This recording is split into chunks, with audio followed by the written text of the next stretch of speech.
Hello, everyone. Welcome at the webinar, How COVID-19 is Accelerating the Adoption of Self-Checkout. We will start 2 minutes past 4, so we wait and give other participants the chance to join us. So we'll be back in 3 minutes to really start it.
Hey guys, it's about 2 past 4, so time to start. I'd like to welcome you all at our webinar.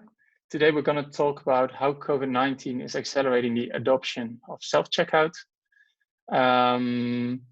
So yeah, welcome everyone. We have once again very exciting guests joining us. Before we had big retailers on like Under Armour and Decathlon. But today we have very exciting guests, which are Diebold Nixdorf. Actually, we have 2 guests from them, which I will introduce briefly. And I'm sure most of you are familiar with them, but they are a self-service system supplier, and they are one of the major players globally. So I'm very happy that they are willing to share some insights with us. So to introduce our guests of today, we have Matt Redwood and Dominik Widmaier, both from Diebold Nixdorf. Matt is the head of self-service solutions, and Dominik is the head of product management. And also we have Hans Hammer, our very own technical expert for almost 30 years. So yeah, before we get started, I will quickly run through the house rules we have at webinars.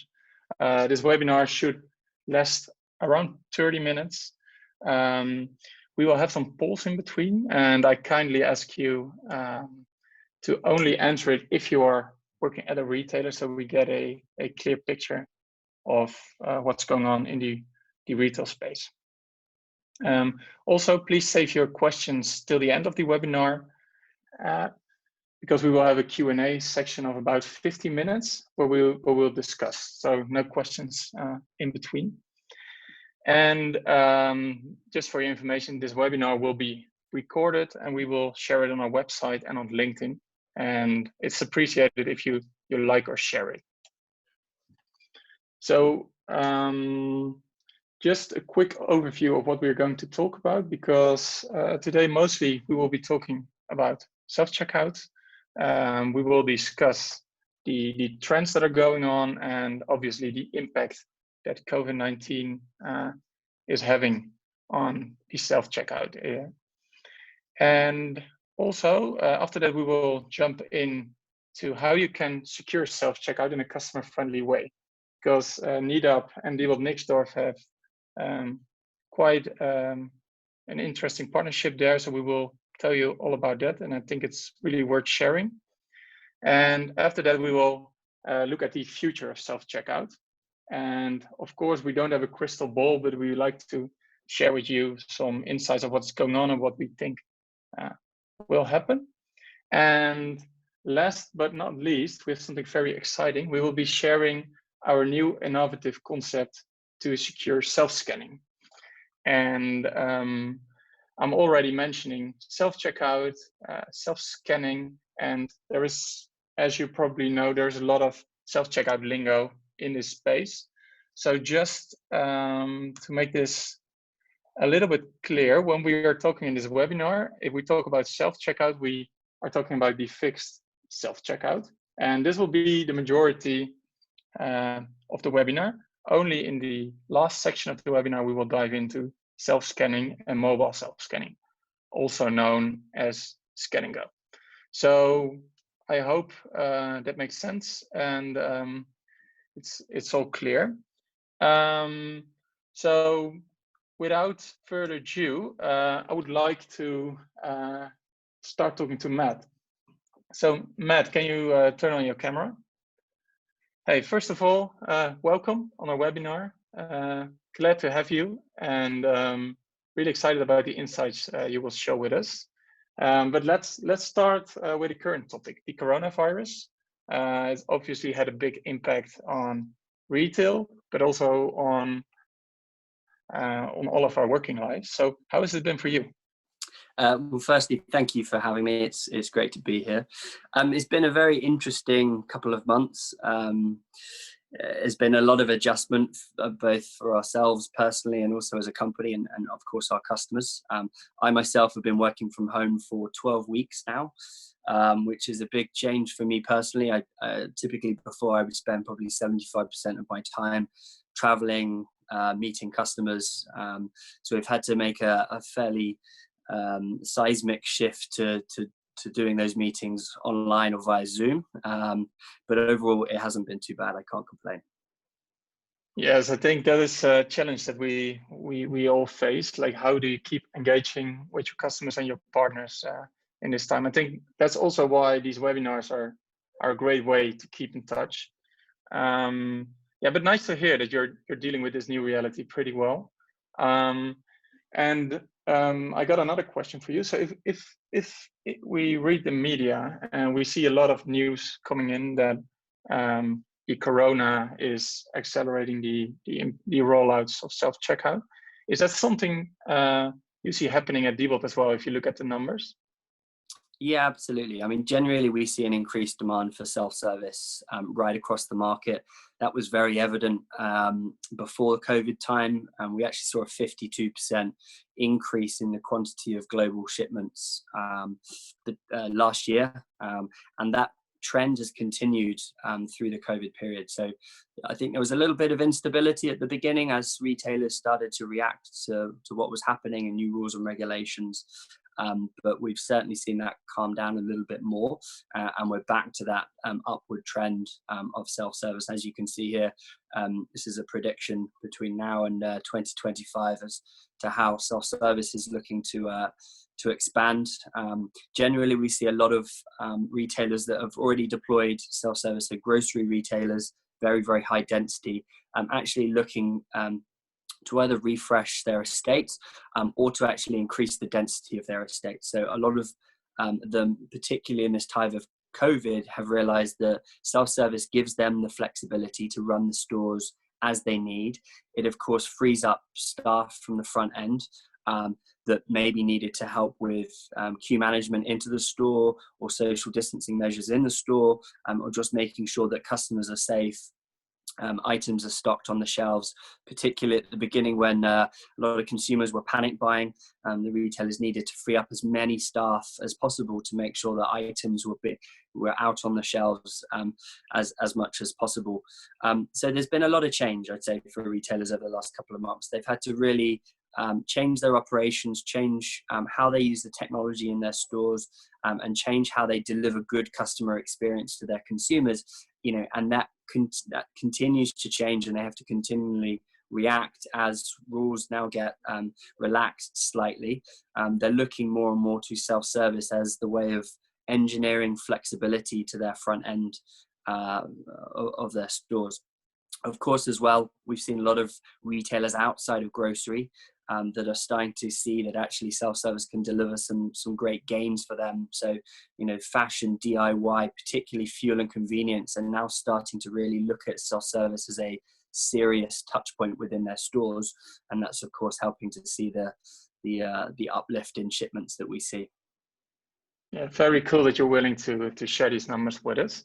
What I'm wondering, because now we're looking from the perspective of a retailer, but do you also have some information at how consumers are using self-checkout? Are they adopting these more? Are they switching to self-checkout instead of traditional checkouts? Yes, it's a really interesting question. Generally, utilization of self-service continues to rise. Number one, customers are becoming more and more proficient and comfortable at using self-service. It's not just in your local supermarket that we see self-checkout, but we see self-service in airports, in train stations, in car parks, really in every part of everyday life. And the more consumers use it, the more comfortable they get at using it, the more proficient they are at using it, but also they start to see the gains that self-service can deliver to them. So they have much more control over the transaction and the shopping journey.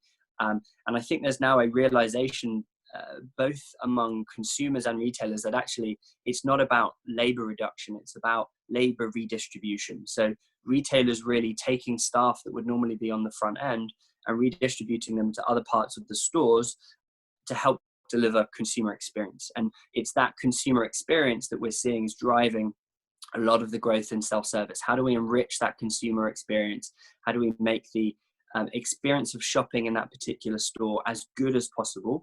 And how do we try and make sure that consumer comes back to that store because the experience has been so good?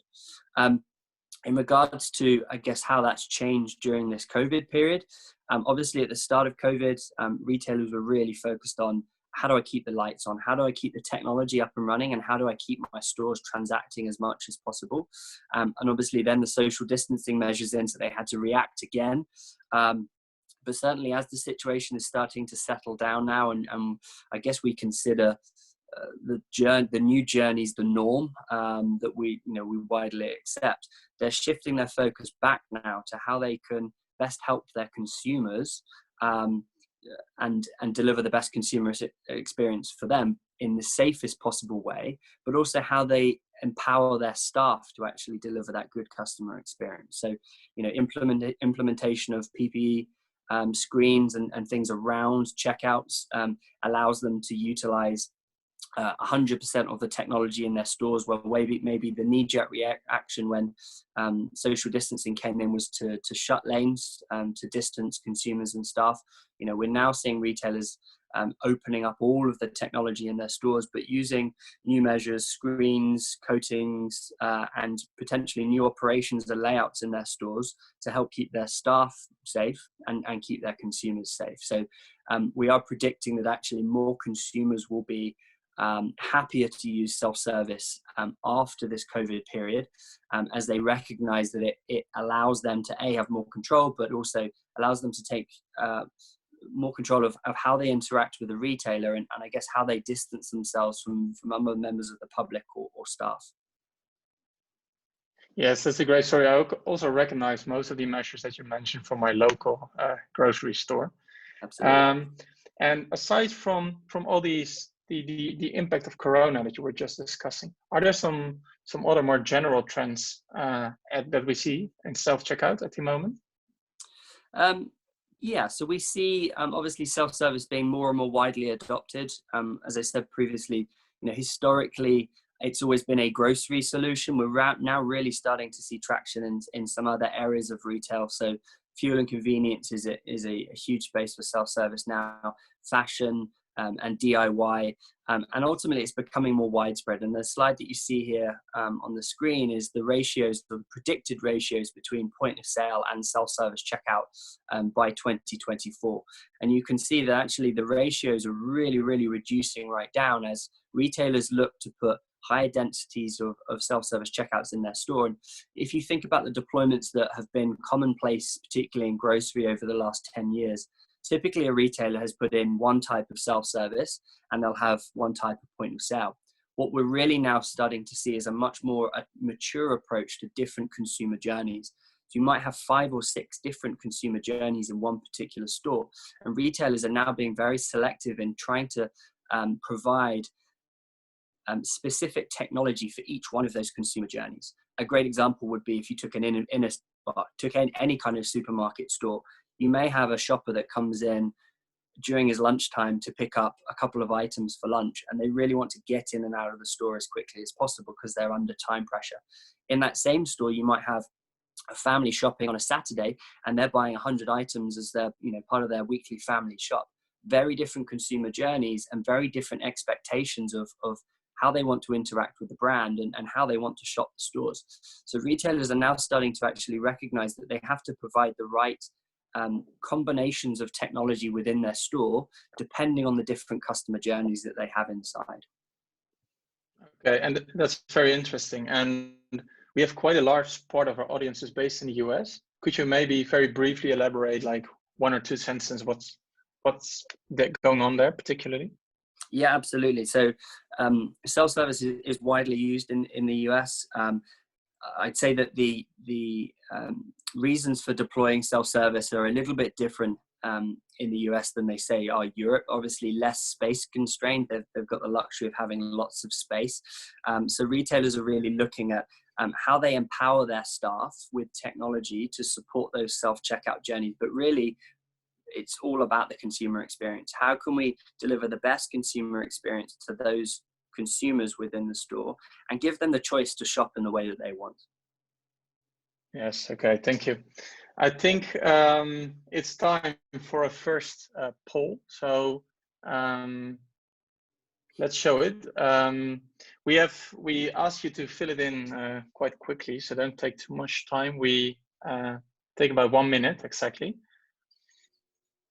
So the question is, what kinds of checkout types are you currently using? And once again, we only ask retailers to fill this in to get a nice picture. I'm hoping we've got lots of self-service checkout fans on the call. What are you expecting? I think this would be really interesting. We did some Nielsen research recently, or some research with Nielsen, looking at consumer trends, and there definitely is much more of a shift to what we call self-service, so self-checkout and self-scanning. And consumers are starting to move away from a preference of using a traditional POS because they want that control of how they shop and they want that control of how they interact with that particular store or the staff. So, I would hope that self-service is a very popular option here, but I think it will probably be split quite nicely across the self-service options available. Yeah, let's see the answers. Yeah, obviously we see traditional checkout still by far the most popular option.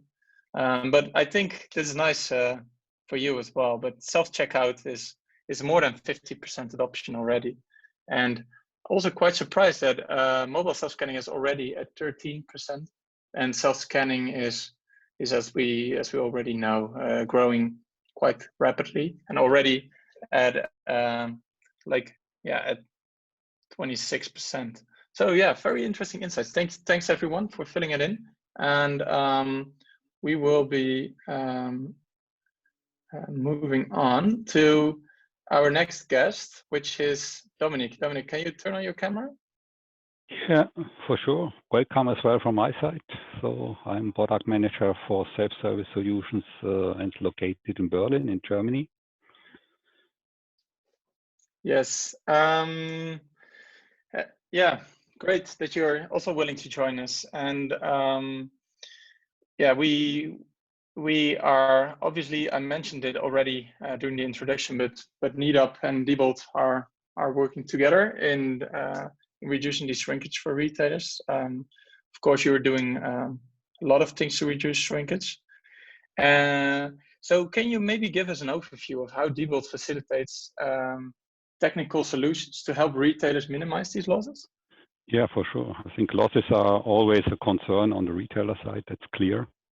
So I think today we have two security elements which has been established in self-checkout to prevent losses. This is on one hand side the security scale, and on the other side the EAS solutions with the security tags. I think before I explain these two solutions in detail, I will present you some typical self-checkout solutions out of our portfolio. So you could see here a slide with a selection of solutions. So I begin today on the right-hand side. So on the right-hand side, you could see a system with a bi-optical scanner. So I think on this system, it is possible to pay with cash and with cards. So that means in the cabinet, we integrated a coin and a note recycler. So in the middle, we could see a similar system, but without cash components, and therefore with a reduced footprint. That's an important factor for retailers to save space in the checkout area. And I think here you could pay only cashless, but this is a general trend we could observe in the market. And on the left-hand side is our kiosk-based self-checkout system with a vertical scanner, which can be installed very flexible. So you could see it here on the stand as shown here, but it's as well to have the system on a customized counter, as you could see on the picture above. And you could have it as well installed on the wall. I think this is a general philosophy we have to make it modular and flexible. Okay. So can you elaborate a bit on the weight control and the EAS that you already mentioned? Yeah, that's right. So as I mentioned before, security scale is an established security element from the very beginning when self-checkout comes up. So how it works, the customer scans an item and he must place it afterwards on the output shelf. The integrated security scale is used then to check the weight of the deposited item, and the check is if it corresponds to the previously scanned item. So if everything is correct, the scanner will be released again so that the customer is able to proceed scanning the next item. I think this procedure is as well used to prevent that the customer scans an item twice, which is a general problem in self-service area. On the other hand, if the weight check fails, both the customer and the attendant are informed and the system is blocked until the problem is solved. Okay, can you explain a bit about EAS as well? Yeah, sure. So the second security element which I mentioned is the EAS system, the electronic article surveillance system. So these are security tags which are attached to high valuable items to secure that they will be stolen. With every scanned item, we trigger the EAS system, which is integrated into our system, and the security label is deactivated if possible. If the tag cannot be deactivated, it's a hard tag, and then the attendant has to be informed because he has to remove the security tag from the item. For the bi-optical scanner, we use the integrated antenna for the EAS system, and we achieved very good results. You could see it on the right-hand side. So the integrated antenna has a big size. But on the left-hand side, we started to use the integrated antenna in the scanner, and we observed that the deactivation range is not big enough. So that the reading distance of the scanner is much higher than the deactivation range of the scanner. Therefore, with the support of Nedap, we developed our own antenna, which is now mounted in front of the scanner, and we were able to triple the efficiency of the system. So that's an important aspect here.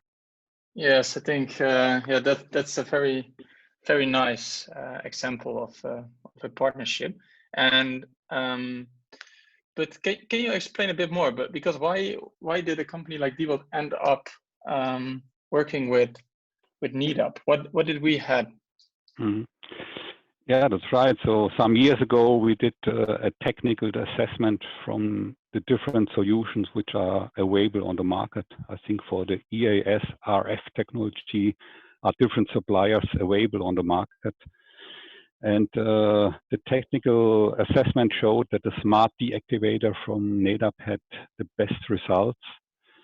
I think the performance and the self-calibrating system was something which convinced us to choose the Nedap solution. And I think another advantage was the size of the solution, which was very small and compact, so that we are able to reach, for example, the system on the left-hand side, very compact, very small, the kiosk-based system. And I think last but not least, it was as well the technical support we got from Nedap to decide for Nedap and for the smart deactivator from Nedap. Yes. Okay. Thank you very much, Dominik, for sharing this with us, and also thanks for the kind words. I think that's time that we go to Hans, because Hans, I'm very you've been very involved in designing this deactivator. Can you explain what's necessary for making a great deactivator? Yes, of course, Steven. But let me first say that I'm very happy to hear from Dominik that Diebold is still satisfied with our collaboration. And to answer your question, what makes the smart deactivator so popular? We had three main important starting points at that time for the design of the smart deactivator. First, we wanted the best performing deactivator in the market. And as second, it must be easy to install, what means that this is plug and play. So no adjustments or difficult settings. This means, for example, that every connected antenna is always optical matched. And last but not least, it only sends a short deactivation burst when a label is detected. So it's not a random burst generator, but the smart deactivator is fitted with a special search mode to detect active tags. And this, first of all, reduces the power consumption of the unit, but also the electromagnetic emission, what's quite important. And also, we have equipped the deactivator with a program switch, a dip switch, which you can adjust the behavior for the right application. So, for example, with a special self-checkout setting, like an intervention signal, what Dominik just mentioned, when there is a heart attack detected, that means that staff get an attention signal to remove this heart attack. So, and another thing is, there is no interference between smarts, because what we have done, we have used air synchronization. And I think that's the reason why it makes the Nedap Smart deactivator so popular. So plug and play, best performing in the markets, and for every retail environment. Yeah, I think that's a great focus of Nedap always, that we need to make sure that it works in the retail stores. So yeah, very great example. And this is a RF deactivator. Can you quickly explain why we chose RF for self-checkout, for protecting self-checkouts? Yes. As you know, there are different systems in the market. So if I want to in detail what the difference is, like AM, EM, or RF systems, then I'm afraid that they will not be interested for a large part of our audience. But if there are people who want to understand technically how this work, works as a technician. Just ask the question and we can discuss this extensively in a smaller setting. So that's no problem. But to answer your question, why Nedap think that RF is the best suited for self-checkouts, an important point is, of course, we cannot influence the scanning behavior of customers.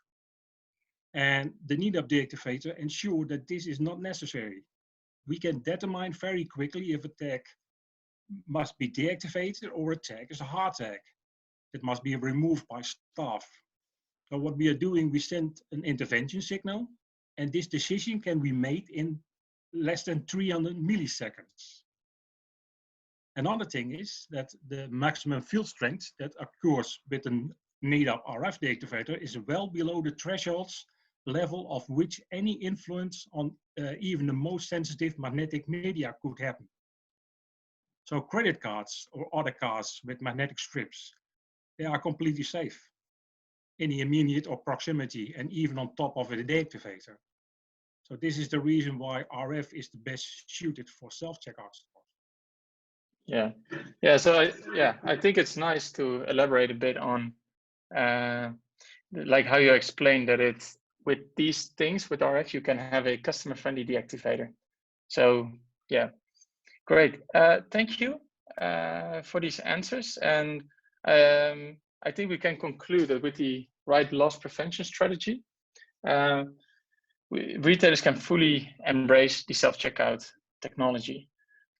Because they are able to control their shrinkage in a customer-friendly way. So we have quick intervention signals so that the checkout process is not interrupted. There's no change required in the handling of the customer, and also their credit cards stay safe.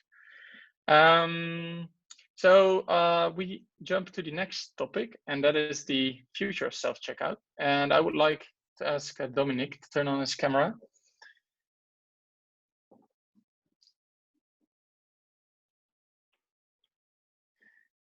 Dominik, yeah, I think it's all the story we told so far is pretty great, but of course we always have to look forward and keep innovating. What do you see happening? How do you think the future of self-checkout looks?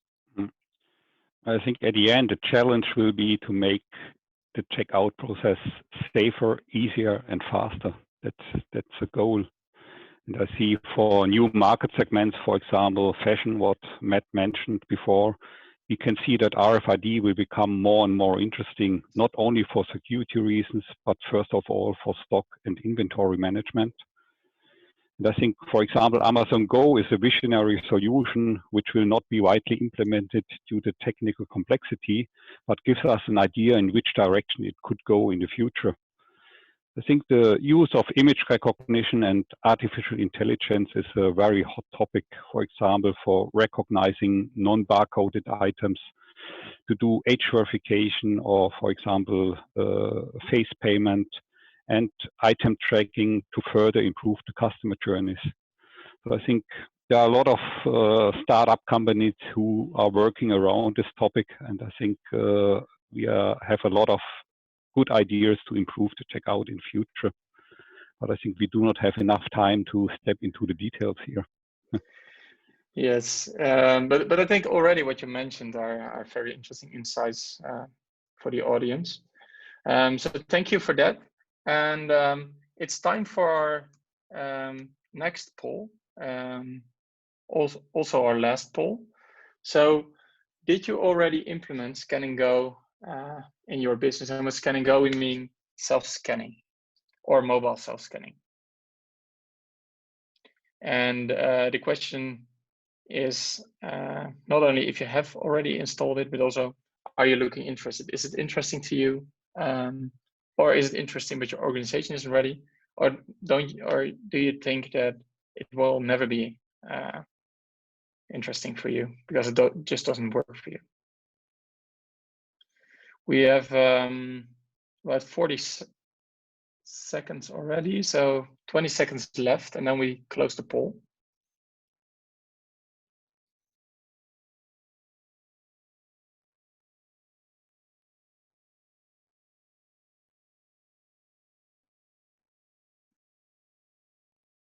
So 3 more seconds, and I see already quite some interesting results. So only a few of the retailers actually implemented Scan and Go already, but the majority is looking into it. So that's very interesting, and that also confirms our way of looking at it. And another large group, 25%, is does think it is interesting, but just the organization is not ready for it yet. And only 1% thinks it will never be interested for its company. So yeah, that's very interesting, and that confirms my story. So that's good. So I will close the screen, and we will jump to the last topic. Basically, we are working on a new innovative concept to secure this self-scanning. So it's very nice to see that most of you are looking into it. So then this will be relevant to you, and hopefully you recognize it. At Nedap, we try to keep on innovating and create new solutions that works for the customer. And recently, we've been looking at the market, and we see a change in the way we shop. Of course, as you all know, we see that people are ordering more online, and they let their groceries deliver at home.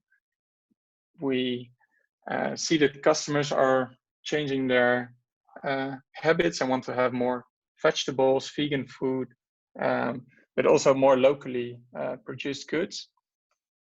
But also what's more in our competence area is the checkout. And if you look at this picture, this is not, it doesn't fit today's view of a customer anymore. We see a long queue, and also already it's outdated because of the Corona social distancing. There's not 1.5 meter space between them, but also customers expect a different experience. They expect an experience in which they can just grab a product, scan it, walk out. This is also what Matt already mentioned in the beginning of the webinar, where we have different kinds of customer journeys, and I think the self-scanning journey is becoming more important. So just to briefly recap what we already mentioned in the beginning. So now we're going to look at the self-scanning. So we talked the webinar mostly about the self-checkout, but now we will jump into the self-scanning, how to secure it. And we call these two combined, we call them the seamless checkout. And when we were looking at the retail market, we saw that retailers were struggling a bit, and we called it the seamless checkout dilemma. Because basically, what we see happening is that we see those changing customer expectations that I briefly mentioned. And we see internal drivers at the retailers. So making sure you're cost efficient, that your stores offer a nice experience, and that you have as much floor space as you can, that you use your floor space efficiently. So basically, seamless self-checkout, as you already confirmed in our previous poll, is something that retailers basically cannot walk around anymore. But if you implement it, there is a challenge. You have to switch off your existing EAS, because traditionally grocery stores are protected and secured with RF and AM systems, and those tags cannot be deactivated by a handheld reader or a mobile phone. So you can choose to leave it on, but then self-scanning customers will get alarmed on paid products. So basically that's something you want to avoid at all times. So basically in reality, we see at a couple of customers that they turned off their EAS system. So that's a very real issue. And at the same time, we see that shrinkage increases. So if we dive into this, and without going in too much detail, I will quickly discuss the report of Adrian Beck, who's done a great job in quantifying the retail losses for the different checkout solutions. And just a fun fact, he's actually listening in to this webinar. He already sent in a question. I saw, so I have to be really careful in how I choose my words. So basically what he did he looked at a lot of data from different retailers, and he basically compared partial rescans and full rescans. And he saw that partial rescans are not showing the full picture. So with partial rescans, we mean basically that the retailer is checking at the exit after the customer paid a small sample of the total grocery size. So just a couple of items.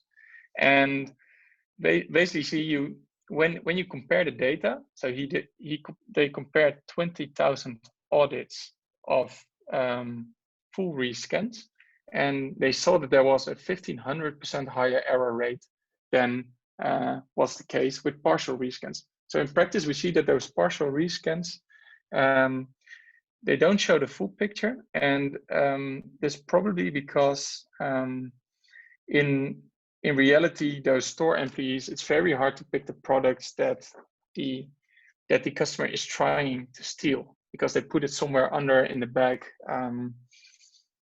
So yeah, that's something very interesting, and it's mostly because there's a decreased risk perception. So customers, because there is no interaction with staff anymore, they feel that they can take something. If they are getting caught, they have some ready-made excuses, as Adrian Beck calls it nicely. So you can say that, oh yeah, I forgot it, or the scanner didn't work, or yeah, basically have some excuses. Very hard for a retailer to prove intent. So yeah, that's basically a way that you had a lot of opportunistic customers who try to steal something.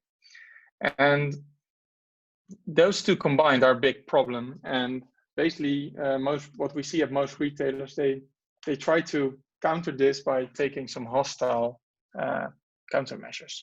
And what do I mean by hostile countermeasures? Then you have to think about placing like 20 cameras, placing more exit gates, and doing those partial rescans, which are both time consuming and stressful, not only for the customers, but also for the employees. And I know, because at Nedap, we always try to look into, to look in practice what the problem looks like. So I worked for a full day at the local supermarket here in the Netherlands. And I experienced it myself. You have to have quite a lot of confidence to approach someone who's 20 years older with a lot of groceries and grab onto the bottom of the bag and see if he got something stolen. So especially for younger staff who aren't trained a lot, it's quite stressful. And also for staff, for customers who are always happy that they didn't do something wrong and they are allowed to leave the store. So I think this is a problem, but I will put this picture away because it's my Corona haircut when the hairdressers were closed for a couple of weeks. So yeah, basically as an employee, you feel as a guard, more as a guard than as an assistant who's trying to help the customer. And even with those rescans, as we already saw, the shrinkage remains high. So in the end, the customer experience is really deteriorated, and that even though it was one of the reasons to basically implement the whole seamless checkout. So this is what we call the seamless checkout dilemma, and it's all about this trade-off between customer friendliness and shrinkage. So we've been working on a concept, and we are actually quite far. We finished it, and we're talking with some retailers now. We're going in a trial phase, and it's very well received. What we see is what we call it Nedap Trace, and it's actually a first. So yeah, very excited to share it with you. And basically, we create some unique signatures to trace your most valuable products. So basically, what we do, we allow you to trace your valuable goods that are your hot items, basically that get stolen a lot. And alarm if they leave the store unpaid. And this will allow you to turn your random checks, which are stressful, to targeted checks. So you're going to check when customers walk out the store with actually an unpaid item. And this makes the situation completely different. And this will in the end help you reduce your shrink, help get your shrink under control, have a better customer experience, and the employees will be happier because they can help customers again instead of guarding the store against theft, which will also positively impact the sales. And another way how sales will increase is that by approaching customers that walk out the store with unpaid items, you can say, oh, we think that something went wrong. You didn't pay for these items. So would you like to pay for them still? And this basically will help you turn your shrinkage into sales. So we believe this is very promising. And if you want to learn how we will do this, how it works technically, what our solution is, we invite you to join our innovation session and help us solve the seamless checkout dilemma. So what we will do, we will send a email to all retailers with an invitation to these kind of sessions, and we want to really openly discuss our solution. And also for Adrian Beck, if you're willing to join us, of course, you're more than welcome.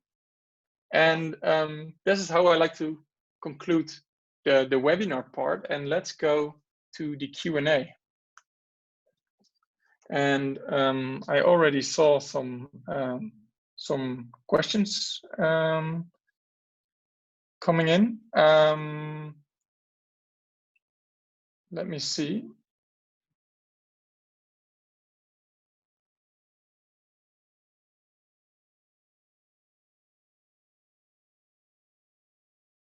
We have we have technical issue. Give me 1 second. So yeah, basically Adrian Beck, he already sent us a question before we mentioned him, and he asked us, like, how do you estimate the extent and losses associated with the various self checkout types? But yeah, obviously we basically based our answers on his research from 2 years ago, but we really want to discuss with retailers. Now in practice we see it, so we are talking with some retailers about this problem, and they really recognize they're very interested in the solution. So we think the problem still exists today, and it might even be bigger, but that's not based on any data, so don't pin me on it. Let's see if we have some other questions. I don't see any coming in.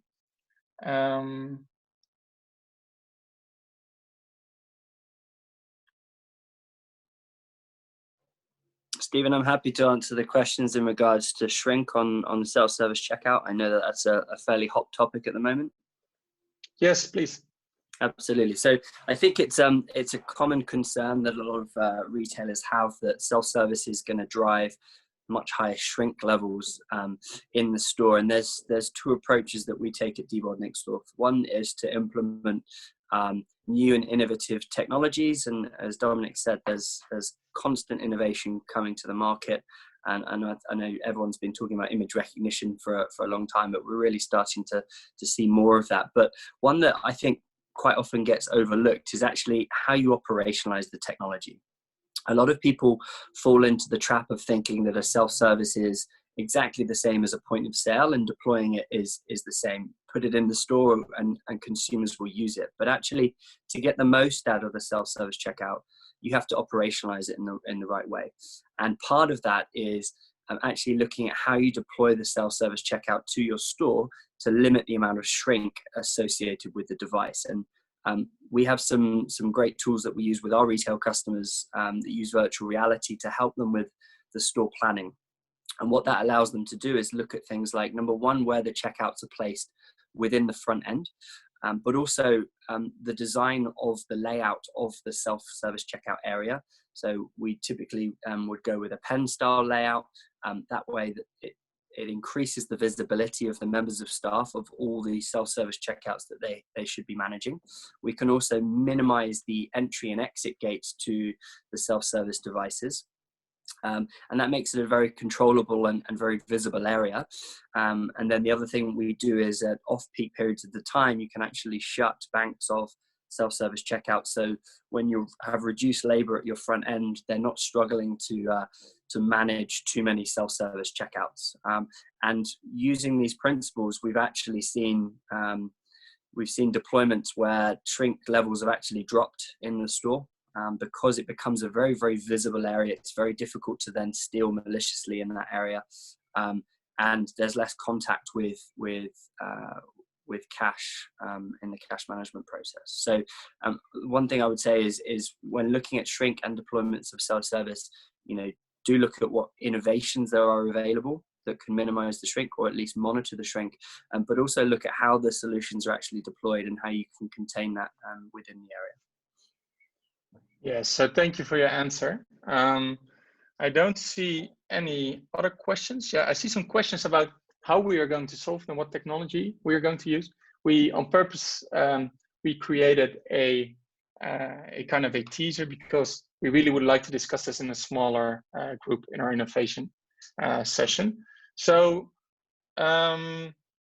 wait, I see one more question coming in. Do you have any customers using hard tags? If yes, how do you remove them in the SEO process? So I think Hans already briefly mentioned it. So we talked about the intervention signal that is being sent in like a couple of milliseconds. So if a hard tag is scanned, it tries to deactivate it. And if it's not getting deactivated, it will be recognized again. So the system knows, hey, I tried to deactivate that hard tag and it's still there. So probably it's a hard tag. And at that moment, it sends an intervention signal and the retailer can choose depending on their situation, if they want to have a light going on, if they want to have a push notification on the device that the staff is walking around or a sound or whatever, they get notified and then they can already go to the customer while he's still in the checkout process. So that's also one of the ways that we say, okay, you do it in a customer-friendly way, because otherwise you get it at the end of the checkout, you say, oh, I still have this hard tag, and then it really, it's bad for the customer experience in the checkout flow. So that's a question.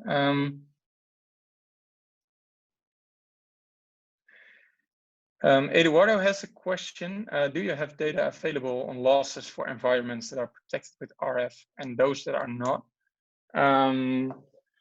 I don't have this data available, but I guess we have some. Maybe Hans, if you have something, please turn your camera on. I know that there are just for a couple of products, like if you secure your meat or your fish, we can already quite often build a business case just on those products because the shrinkage can reduce a lot. Hans, what do you think? Yes, that's correct, but I don't have the data available now. So, but it's something what we can look into and then share this information. Yes, so Eduardo, we will reach out to you and see if we can share some more data with you. Hans, I have a question for you, which you probably know. How much do hard tags cost, and how much do the normal ones cost? Now, if you're talking about deactivatable tags, then you talk about, what is it, 3 euro cents or something, or even less. But the price is more in applying the tag than in the tag itself. Hard tags these days are even quite cheap, but you have to remove them, and you have to you can reuse them, of course, as many as you like, as often as you like. But you have always to find a place where you want to store them. So when you remove it, then you should put them somewhere in a place where it can not be detected by the system or by the activation unit anymore afterwards. Yeah. Okay. So yeah, I heard that you are not really that the sound of your system is not working very well. I can understand you fine, but we get some comments in the chat. So okay. Basically, just to to wrap up is, so tags, deactivatable tags cost about 3 cents, if I quote you correctly. And the deactivatable tags are basically not the hard tags. Those are the ones that the customers take with them home. If you want to have a hard tag, I think it also depends on if you, because hard tags can be bottle caps, on which you can secure, for example, liquor. But it can also be cases to secure razor blades. And of course, prices differ on the quality you choose. But those hard tags, basically you can reuse them all the time because then they will never leave the store. Because once the intervention signal is triggered, someone of the staff takes it off the product and they reuse them. So it's an investment then. And I see that those are all the questions that came in. So I would like to thank everyone for watching. I hope you really enjoyed it and that it was actually helpful and that you learned something today. I want to thank Matt and Dominik for being here with us and sharing all those insights. Really appreciate it. And Hans, of course, thanks for your time. Welcome. Thank you very much. Yeah, so everyone enjoy the rest of your day. And I hereby close the broadcast.